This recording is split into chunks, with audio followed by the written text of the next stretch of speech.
Hello, class. Mr. Offer here. This is going to be session 7, part 1.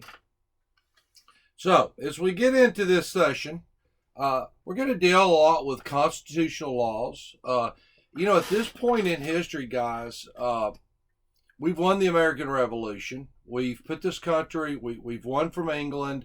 We come in, and now we have to form some type of a working government.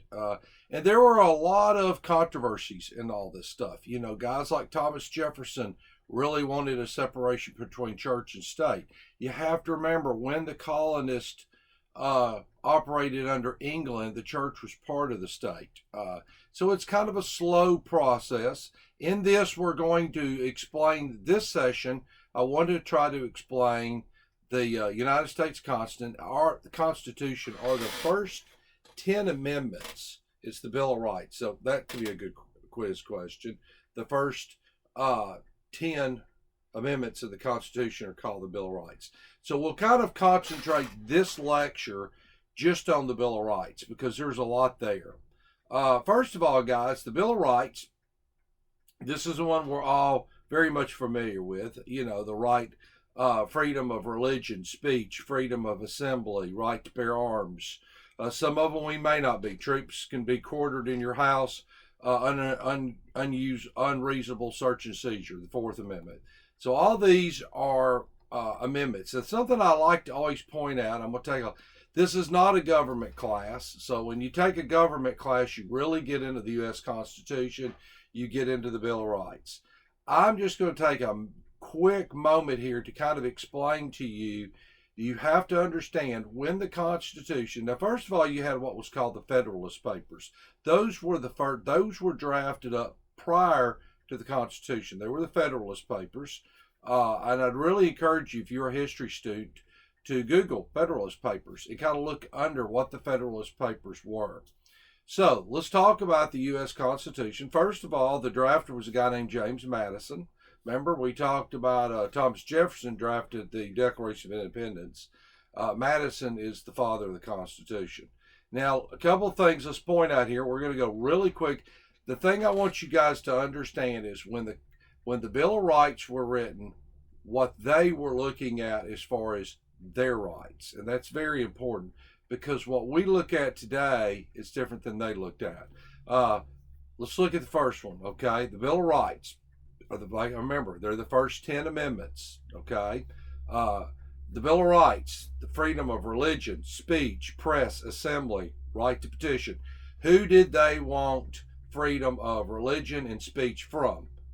Well, they wanted that from the English. Today, we look at this and we say, look, if a group of protesters want to come into your town, and let's say they're a kind of unpopular group, they're a neo-Nazi group, and they want to come in and have an assembly. Under this, they can do that if it's a lawful assembly. If the city signs off on it and all that, they can do that. Right to bear arms, Second Amendment. Guys, this is a big one.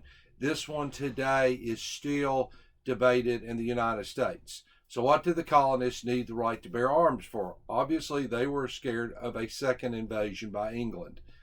That's very true because in the War of 1812, which is called the Second War of Independence, England will come over here. Today, we look at this in a different manner. We say, look, we have a right to bear arms.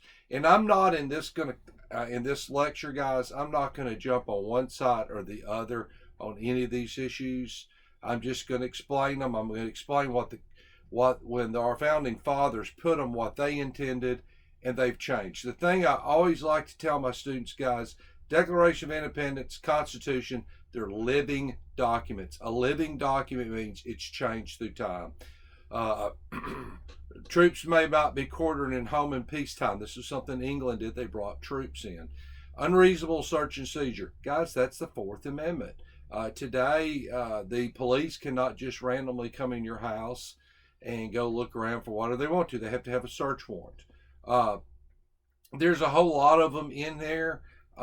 Grand jury indictments required for serious crimes. No double jeopardy. Basically, you can't be tried for two things twice. And I always point out to my students on double jeopardy, guys, it's kind of interesting because you can be tried for a criminal offense, and if it falls under a federal hate crimes, you can also be tried for that, or you could be tried for a criminal offense and then come back later on under a civil offense. And this is not a law class, but I just like to throw that out there. A lot of them was like trial to right to a speedy trial. Obviously, that's been kind of over time has kind of gone.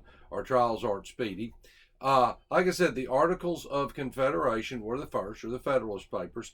Articles of Confederation were drawn up, and because of they're not really a strong document, because of the Articles of Confederation, we will then come in and have the Constitution. So, the guys, this will lead us to our second part of this lecture. We're going to talk about the powers of Congress.